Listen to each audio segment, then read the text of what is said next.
E agora, soma-se tudo isso ao caso do Felipe Martins, que é a primeira vez que nós temos o nome de uma autoridade de Estado, né, no caso do Brasil, que é o Poder Judiciário. O Poder Judiciário é um dos 3 poderes da República, mencionados pelo governo americano, que historicamente é bom que todos aqui fiquem sabendo, é a primeira vez na história dos Estados Unidos e na história do Brasil. Está no ar o Márcio Talks, o canal de cortes mais visto do YouTube. Eu sou o Márcio Andrade e no vídeo de hoje você vai ver mais um conteúdo sensacional.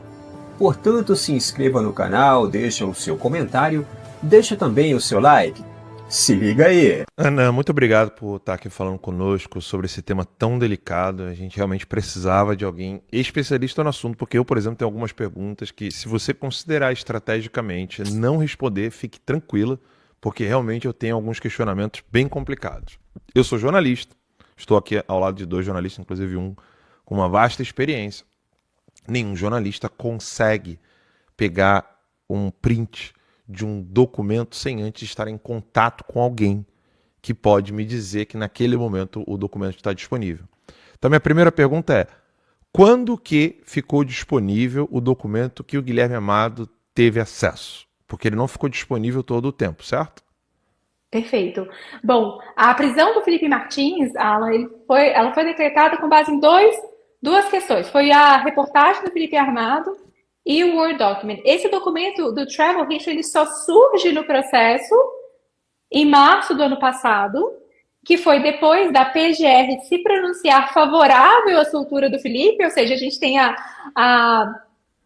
duas partes do processo, né? Tanto a defesa quanto a acusação pronunciando-se favorável à soltura do Felipe, mas em vez de soltá-lo, o Alexandre de Moraes pede novas diligências. Foi nesse momento que nós conseguimos, então, saber que aquele documento ele ficou disponibilizado.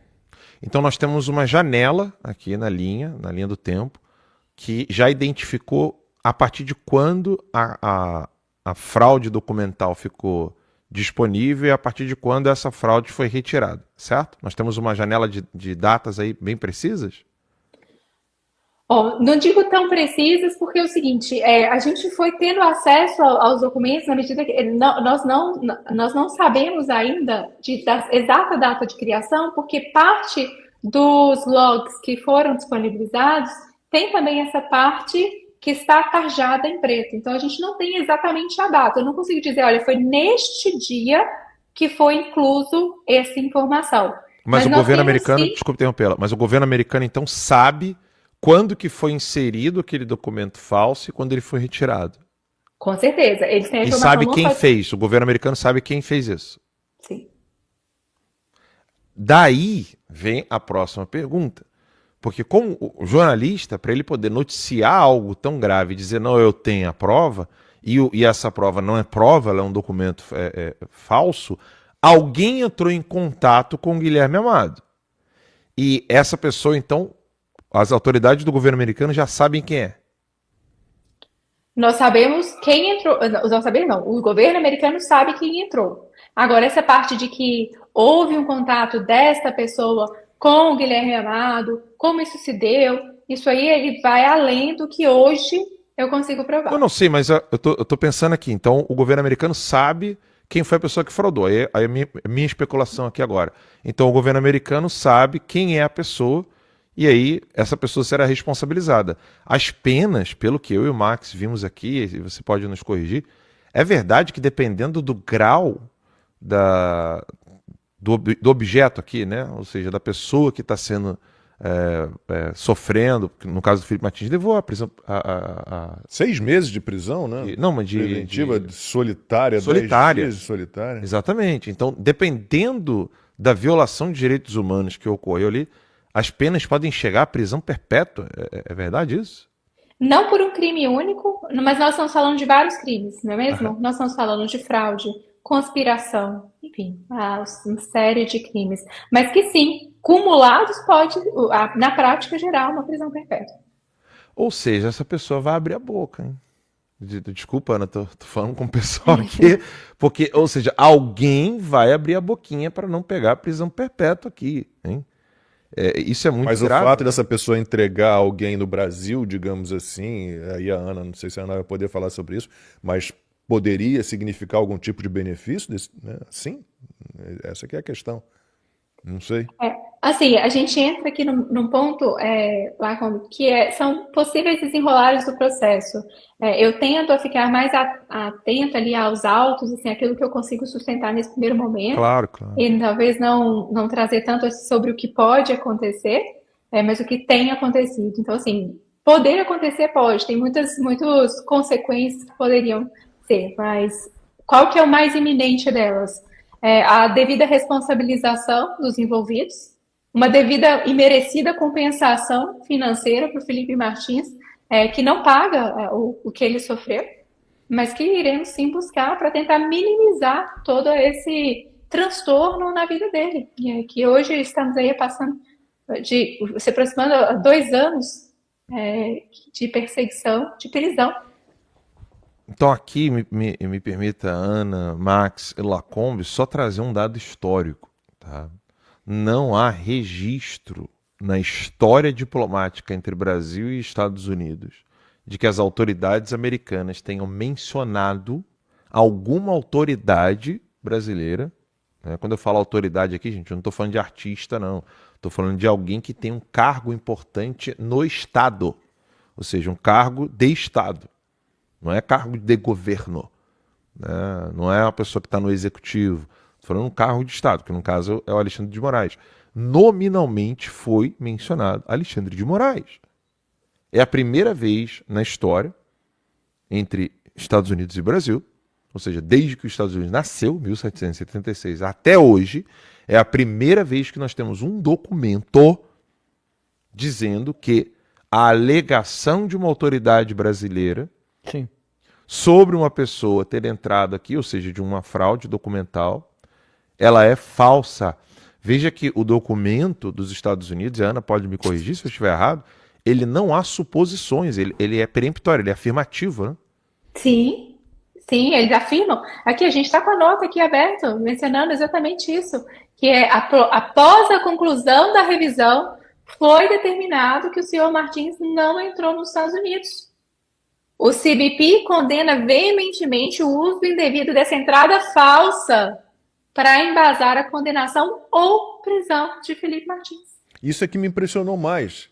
A citação nominal ao Alexandre de Moraes, porque eu imaginei, bom, quando confirmarem que a entrada não houve, que aquele registro é falso, fraudulento, eles vão emitir uma nota afirmando, olha, não houve a entrada, mas não vão citar o que isso gerou de consequências para o Felipe Martins no Brasil, né, na mão de um tirano. Mas isso me impressionou, Ana, quer dizer, a citação nominal do Alexandre de Moraes nessa conclusão.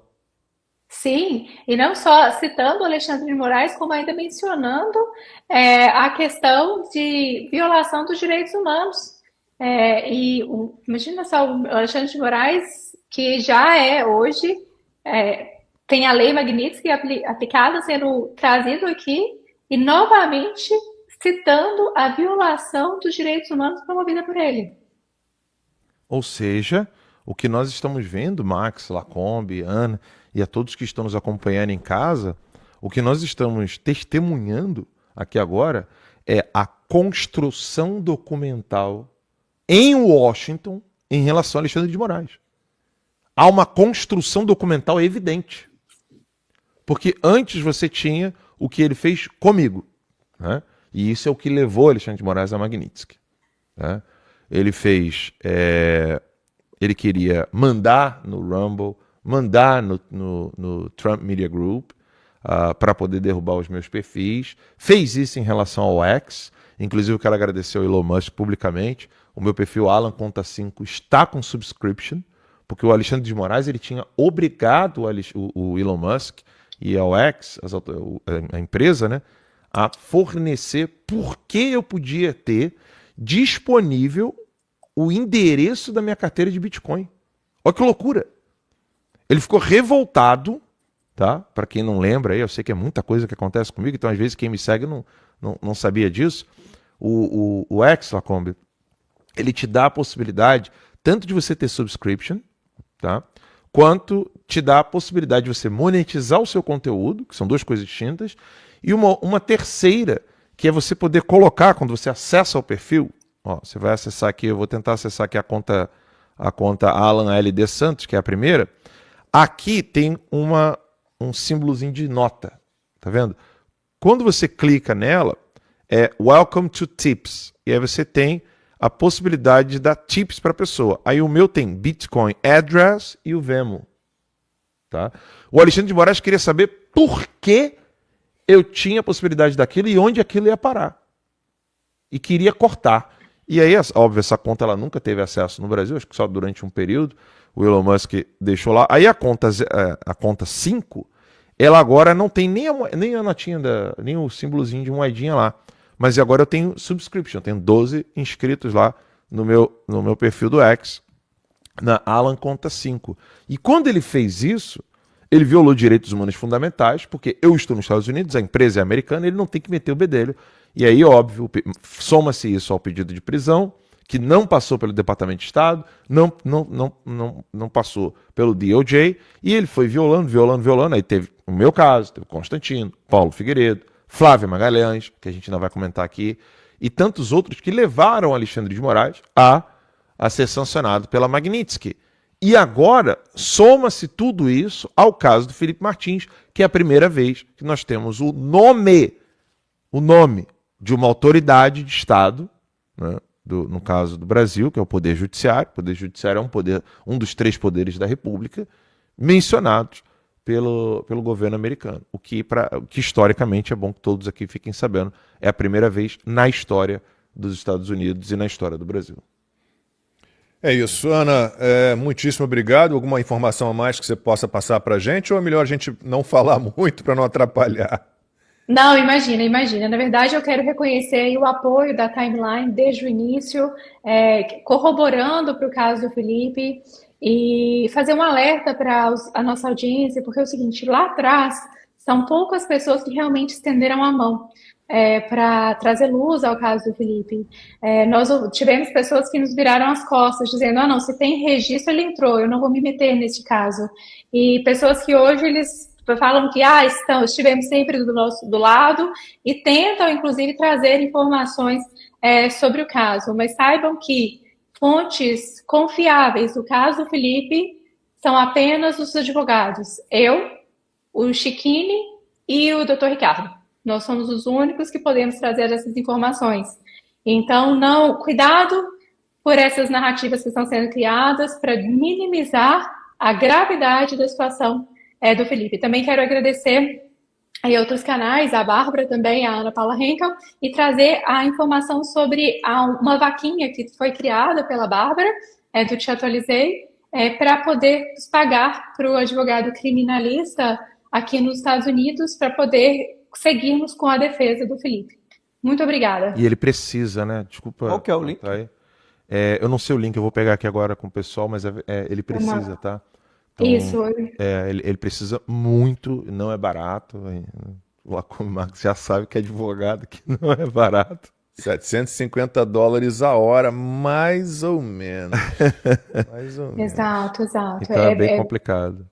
Então, assim, a gente quer poder pagar aí pelo criminalista para poder ajudar no caso. Muito obrigado. Conversamos com a Ana Bárbara. Obrigado, Ana.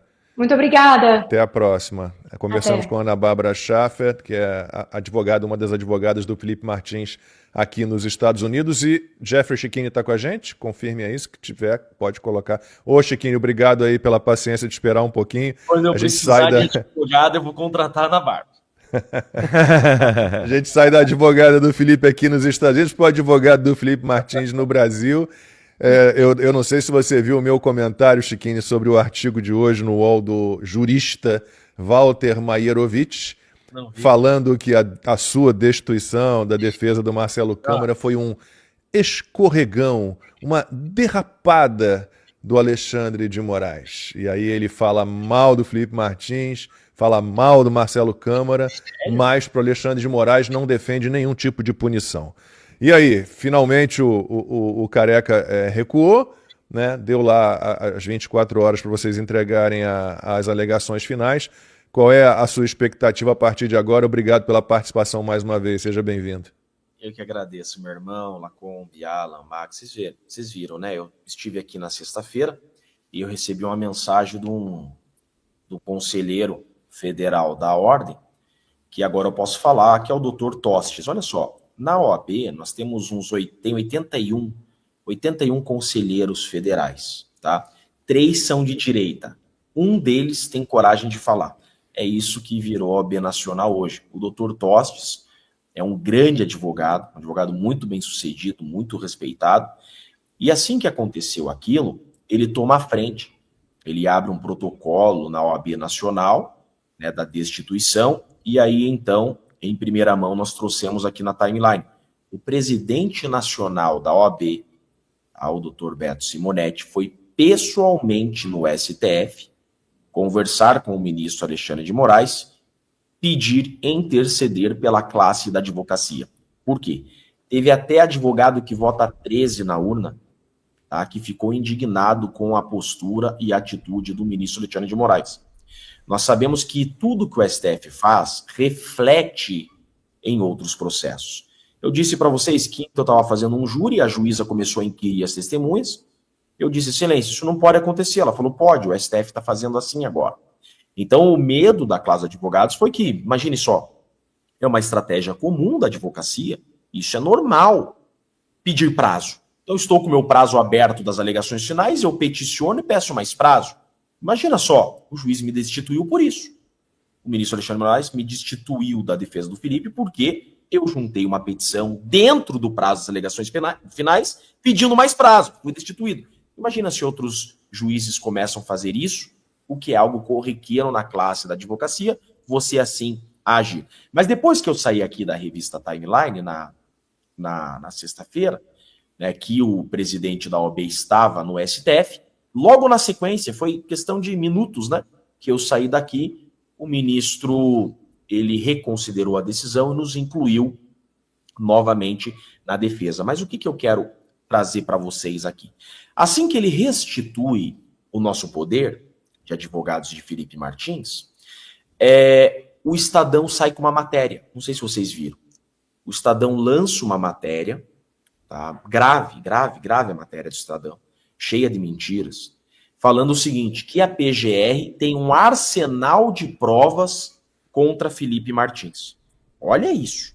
Logo na sequência disso, a imprensa tradicional vem a tentar manipular a opinião pública. Eu, então, de forma combinada com os demais advogados, veja que nós somos uma banca, né? Eu, o doutor Ricardo e a doutora Ana Bárbara, nós somos uma banca de advogados e agora contratamos mais um advogado nos Estados Unidos, que é o advogado criminalista aí dos Estados Unidos. É daqueles que entra de shorts na Suprema Corte americana, sabe?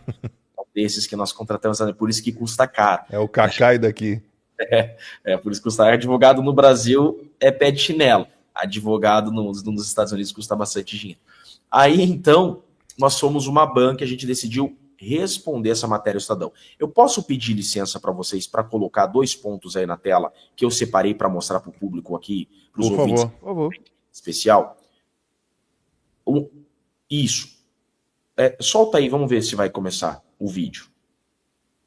Para não restar nenhuma dúvida, vamos ouvir diretamente da boca do Mauro Cid, então? Coronel Mauro Cid, o senhor se recorda das datas das reuniões? Por favor, réu colaborador. Não, senhor. O senhor colaborador deu alguma data com precisão em sua delação? Por favor, senhor Maurício. Não, senhor. E daí? Da onde surgiram essas datas? Ninguém sabe. É disso que se trata. Então peguem essa matéria do Estadão e rasguem, tá? Volta aqui para mim. O que eu estou colocando aí? Não sei se vocês perceberam. Nós estamos discutindo datas de reuniões do Felipe Martins. Por que estamos discutindo isso? É público e notório que Felipe Martins não entrou nos Estados Unidos, certo? Quando o Felipe Martins ele é colocado em liberdade, isso que eu queria trazer para vocês com exclusividade. Quando o Felipe Martins ele é colocado em liberdade lá em 2024, a Polícia Federal e a PGR param de falar na viagem do Felipe Martins. Isso não existe mais. E eles, então, mudam o foco e miram o canhão para o Felipe Martins, incluindo ele em reuniões que ele nunca esteve. Olha o tamanho da sacanagem dessa acusação. O que acontece? Eles vêm com duas datas em especial: 7 de dezembro e 9 de dezembro. A acusação coloca essas datas, dizendo que Felipe Martins teria participado de duas reuniões de minuta golpista, 7 de dezembro e 9 de dezembro.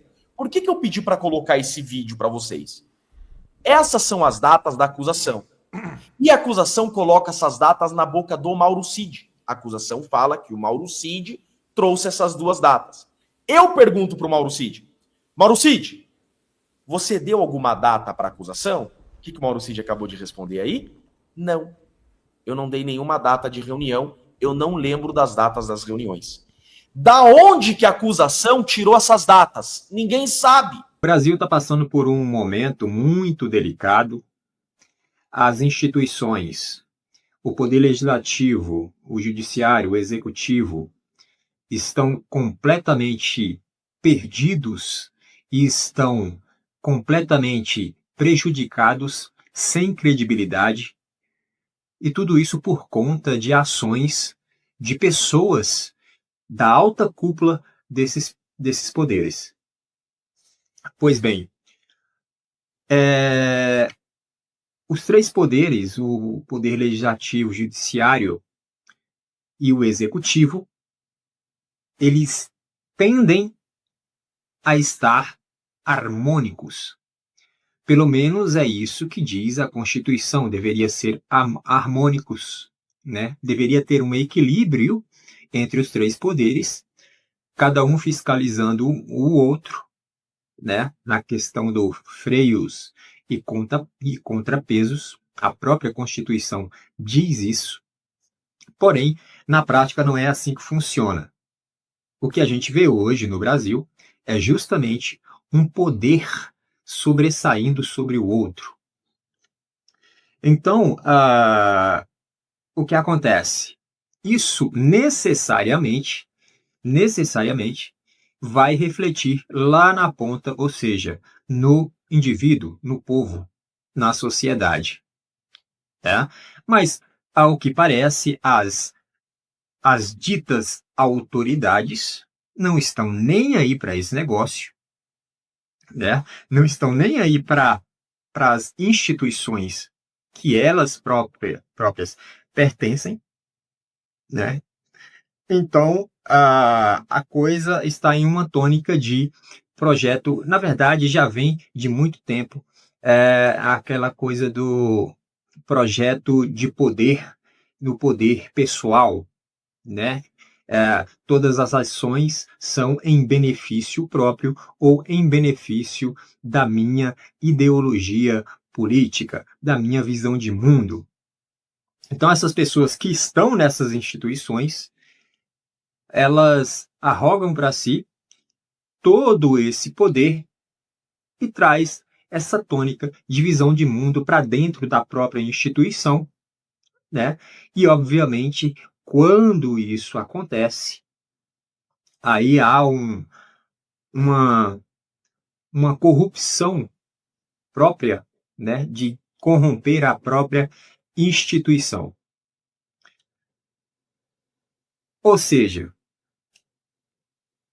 o Brasil está em um patamar em que a alta cúpula que governa, que dirige o país, né, ou seja, o pessoal do Poder Executivo, começando pelo Presidente da República, aí tem o pessoal do Judiciário, começando lá pelo STF, aí tem o pessoal do Legislativo, começando lá pelo Senado, tem o pessoal lá da Câmara, são os deputados e tudo mais, no Senado e senadores. E ao que parece, a coisa está se enveredando aí para algo muito grande aí, de penalização em relação aos Estados Unidos para com o Brasil. É isso. Essa é a situação em que o Brasil se encontra, essa é a situação em que a população brasileira, a sociedade do Brasil, a nação brasileira se encontra. Por esse vídeo é isso, se inscreva no canal, deixe o seu comentário e deixe também o seu like. Até breve.